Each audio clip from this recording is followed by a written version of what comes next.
salutations, my dearest friends. My name is Samantha, and today we're going to be doing another romance hot take video where I take specific book topics and give my opinion on them. That's pretty much it.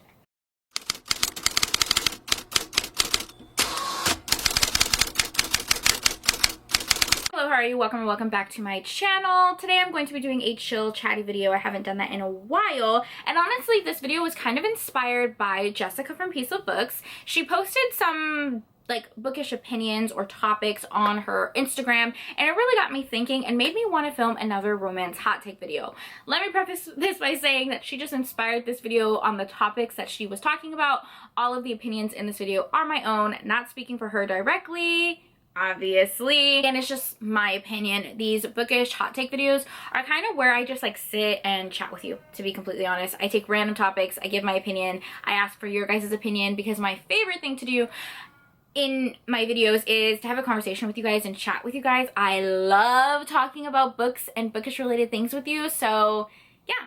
That's it. Nothing really serious about this video. My opinions are not the only opinion. Definitely open to a discussion, even if you disagree with me, because maybe you guys can teach me a different outview. So, outview, output, different view, different outlook. There we go. I honestly have so many bookish hot take videos where I talk about unpopular book romance opinions or things like that, like illustrated covers, books that have like dubious consent or lack of consent, etc, etc. I will leave it down below if you want to watch more. Okay, so the very first thing that I wanted to talk about is something that just bothers me. So recently I went to a Polycon, which is a bookish convention. I'm not going to really be talking about the bookish convention, I'm just giving you guys context. And there was a lot of like books that were being given to people who were there. People, you know, signed up for different events and panels, and there was limited edition books that were given that really were only accessible at that convention. For example, Jennifer L. Armentrout, the author who like hosts a Polycon, she had this really gorgeous like special edition copy of one of her books. I didn't get one because I had never read the book. I know some of my friends got it, and that's how I saw it, and it was so gorgeous and pretty. And people were getting those books for free or for very little amounts of money and reselling them instantly. Like before the event was even over, those books were already on eBay for hundreds of dollars. Hundreds of dollars. Another example is when book box companies do limited edition boxes. A lot of them, most of them do limited edition boxes. Well, they'll take popular authors like Penelope Douglas or Beverly Jenkins or whoever the case may be, and they'll do exclusive limited edition covers or books that are signed by the author. There's limited quantities. The boxes are only being sold for a short amount of time. You guys know how it goes. People will buy multiple book boxes, multiple copies, sell it out as soon as it posts, just to resell it for hundreds of dollars. Not even like double the market price, like sometimes triple and quadruple the market price. Insanity. Come in. When you're done, I'll watch the movie. I'm almost done. What's that? A book? A Phantom of the Opera? A Phantom of the Opera retelling, like a romance book. And more examples. This book right here, this is Where Passion Leads by Lisa Kleypas. This is I wouldn't say a limited edition, it's an out of print edition. So like this edition is no longer being made at any publishing house, and Lisa Kleypas has no intent of like resurfacing this romance because it was from the 90s, I think, like 1987, the 80s.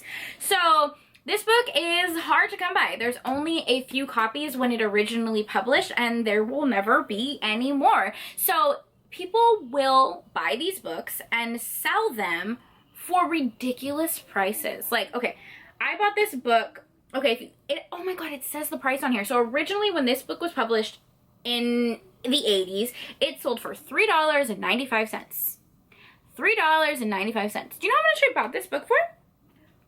$40. Not including shipping. And that was a cheap price. Right now, this book on Thrift Books and on eBay is going for $500. $500. I wish I was joking, but no. I understand that there will never be more books printed for this. What am I saying? I understand this is an out of print edition. Completely understand that. But when it was sold, it was $3, and now we're reselling it for $500. Like, Why? Literally why? Same thing with like Indigo by Beverly Jenkins. This is a hardcover copy that was so graciously gifted to me by my friend Lacey. If I were to put this on eBay, do you know how much I could sell this for? Do you know how much people would buy this for? And like, okay, here's the thing. I understand that this is not just happening in the bookish community. I understand that this is happening in collectors community, whether it's limited edition sneakers, designer bags, Hermes bags, jewelry, makeup. Like, I know. Starbucks cups. People will literally go out and buy like dozens of limited edition of Starbucks cups with the intent to resell it and make a profit. To me, like, I will never... how do I say this nicely? I understand making your coin. I understand the hustle. Like, I totally get it, and I make your money. It does not affect me in the slightest. But something about reselling those types of products just gives me the biggest ick. I think it's gross. I think it's disgusting behavior. And I know that's kind of harsh, and like, I'm really not trying to be harsh, but it's just mean. It's so mean because there are people who cannot afford those prices and truly just love the product, whatever it is, whether it's a book or makeup or a Starbucks cup, and they just want one. They just want one thing to have and to hold and to love. And you are purposely selling out the product. You know, these people are like professionals. They have multiple computers set up. They're instantly buying it as soon as it launches.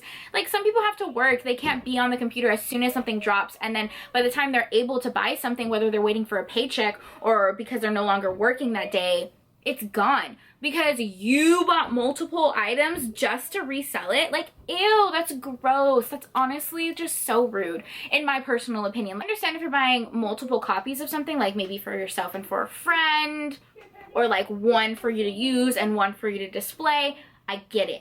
But if you're literally just gonna resell them, I feel like it's rude to the people and the consumers, but it's also so rude to the brand. The concept was not your own. You're literally marketing off of a brand's work. You're doing nothing but just buying a bunch of products and then reselling it on a website. You didn't put any creative input into it. You didn't put any energy into it. Like, those ideas were not your own. Those were the brands. So for you to market off something another brand is creating, like, it just seems so gross. Like, I don't know. It's like the same energy of people like hoarding toilet paper. Like, just take what you need and mind your business. Like, let other people enjoy things, if that makes sense. Again, I understand when things are limited edition, the value of it goes up, and everyone's just trying to make money. I totally understand it. But like, especially with bookish boxes, just get one bookish box for you to enjoy or for your friend to enjoy, and allow other people the opportunity to do the same thing. That's all I'm saying. That's all I'm freaking saying. It's just weird behavior, especially if you got those books for free or discounted prices or gifts as a publisher or for gratis PR, whatever the situation is. Like, most of the time when people send PR, especially outside of like the book community, like makeup community or anything like that, that's not for reselling. So like, the fact that people actually resell it when the brand is gifting them something, morally, it's weird. It's weird. Hour to you, get your coin. But honestly, if you guys see books that are like $800 on eBay, don't fucking buy them. Don't fucking buy them, because then the people are going to continue to mark up the prices and continuing to do that. Don't buy them so that they can like get their life together and lower those damn prices. Okay, moving on. Like, if you're paying for shipping, fine, get it. If you even want to pay it for like double the price, fine. But do not fucking sell me something for $800 when at the time that it was printed, it was like $5. Don't even try me. But again, I freaking paid like $40 for this book, so what do I know? Another topic that I really wanted to talk about that is, you know what, maybe I'll do a whole separate video on this because it's having a lot of discourse in the romance community, is tagging authors in negative reviews. What do we feel about it, guys? A lot of people are upset about this, where people will post like on Instagram or TikTok or whatever this case may be and trash an author's book, give it 1 star, say very negative things, and then tag the author. Embarrassing. I would be so mortified if I was the author. I would feel horrible because they're putting so much time and energy and like blood, sweat, and tears to like give something to a community for it to be like thrown back at them with so much hate and criticism. I couldn't imagine. I could never be a writer because like, I'm gonna get my own damn feelings hurt, okay? I'm sensitive. And if someone would come that hard at my craft and something that I spent so much time and energy and research on, I would cry tears. Just actual tears. Puddle on the floor, could not contain it, would go in hiding, never would see me again. So here's the thing. We don't have to be nice as reviewers, if that makes sense. Like, if we want to give, well, it's not even that we're being mean, but like, if we want to give something 1 star, we very well can give it 1 star. Like, we don't have to sugarcoat things. It's okay not to enjoy something. Reading is subjective, and some books are just not for everyone. Like, that's just the core of it. And most of the time, ratings are individual to a person. I can give something 5 stars and another person can give it 1 star. It is literally an opinion-based thing, okay? Nobody's rating is more valid than the others. So if someone is coming out with something creatively, whether it's like a song or a movie or even like fashion, you're going to get criticism. It's just how it is because everybody has an opinion.